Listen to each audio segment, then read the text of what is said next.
Una kaming nagkakilala nung freshman pa kami. Through a classmate, and it's a small world. Nagulat ako kasi may kaibigan sila ni Mitch kasi si Mitch yung classmate niya nung 4th year. First year college kami noon, parang ganun yung nangyari. Pero hindi rin kami nagkaligawan agad kasi that time, I was so busy talaga sa pag-aaral ko noon.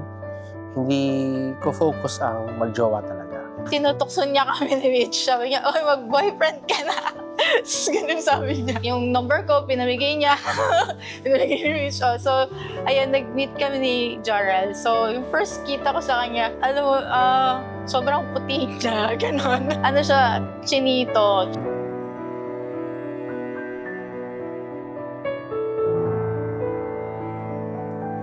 "17 years old ako, siya 18. So, yun, parang teenage pa kami niyan. So, yung first interaction namin, punta kami sa park ng Makati. Nagkakahiyaan pa kami doon. Tapos, parang nagpapakilala lang as friends. Ganun lang talaga. Nakakabanding ko minsan si Kim eh. Naglaro kami minsan through Dota sa Garena.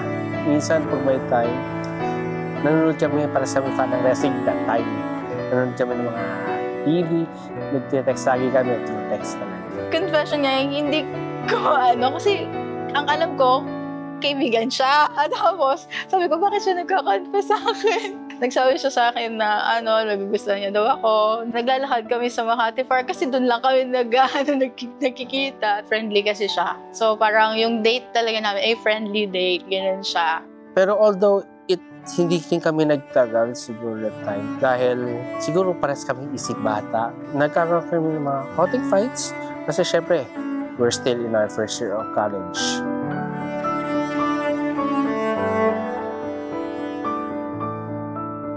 Nag-cross paths ulit kami 2011, 2012. Tapos, ayun, kasi nanligaw ulit ako sa kanya. Trinay namin ulit and I didn't expect it would work out. Akala ko nung una, nung 10 years kami, nagde-date kami noon. Parang anniversary namin. May mga paandar. May mga pictures namin. So akala ko noon, magpa-propose na siya.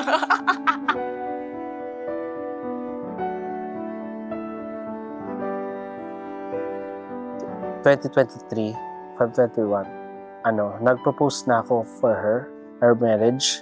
Tapos pinagplanuhan na talaga to na dito kami kakasal kasi dedicated para sa father niya na dito nakalibing.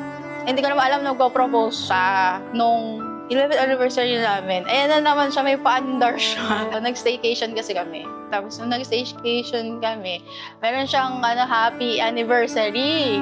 Tapos, nung nakalagay dun sa bed, hindi ko maintindihan. Japanese yung nakalagay. Sabi niya, Kekon shite kudasai. Parang ganon. Sabi ko sa kanya, ano ibig sabihin nito? Sabi ko sa kanya, sige, i-google mo. Pagka-google ko, sabi niya, nakaluhod na siya. Pag nalikod ko dun sa room, pag nakaluhod na siya, sabi ko, bakit nakaluhod ka? Sabi niya, will you marry me? Yun ang ibig niya sabihin. So, ganun siya nag-propose. Tapos, parang sobrang lang namin dalawa.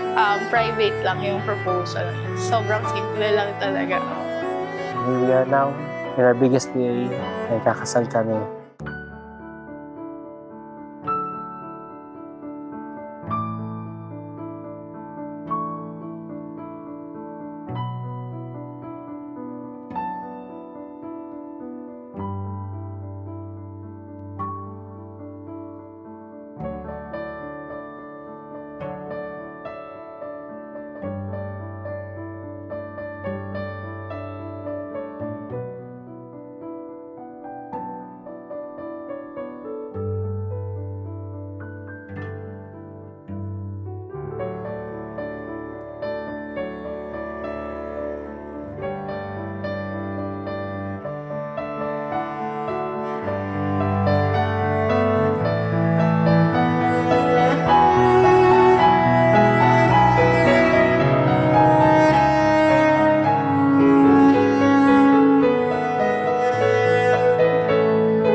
una, pagkatandaan ninyo, hindi na namin tatanungin kung mahal ninyo ang isa't isa.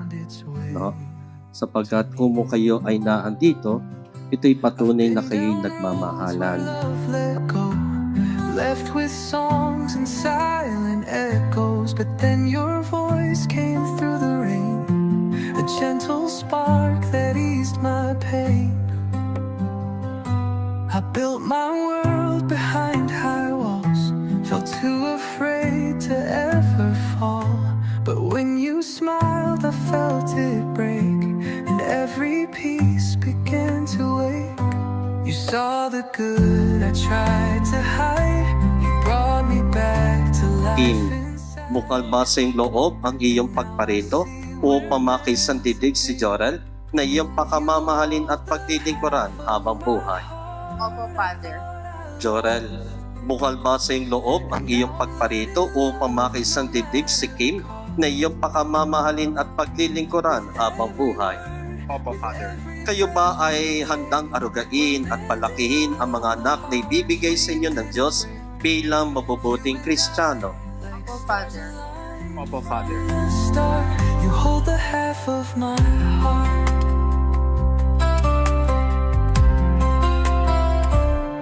You don't need to try too hard. Your silence speaks louder than stars. And when you sing, the world slows down. I swear Kaya naman sa puntong ito po ito'y isang pasya dahil ika nga po ito'y pangangatawanan ninyo. Kahit anuman mangyari, huwag niyong sisirain yung inyong pasya. No? Huwag sasama habang buhay. Kim, isuot mo ang singsing na ito Isuot mo ang singsing na to bilang tanda ng aking pag-ibig at katapatan bilang tanda ng pag-ibig at katapatan sa ngalan ng Ama, sa ngalan ng Ama Anak, at ng Anak Espiritu Santo. at Espiritu Santo. Amen. Jorel, isuot mo ang singsing na ito bilang tanda ng aking pag-ibig at katapatan sa ngalan ng Ama, ng Anak, ng Espiritu Santo. Amen. every word, with every breath we take, we're mending all the hearts we didn't break. You and I, like stars aligned from the start. You hold the half of my 16 years ago, hindi ko expect na makikilala ko ang babaeng nagpatibok ng puso ko. Hindi ako makapaniwala na aabot tayo sa ganito. Hanggang ngayon, hindi pa rin nagsisingkin sa akin na ikakasal na tayo. If the days feel long, I'll hold you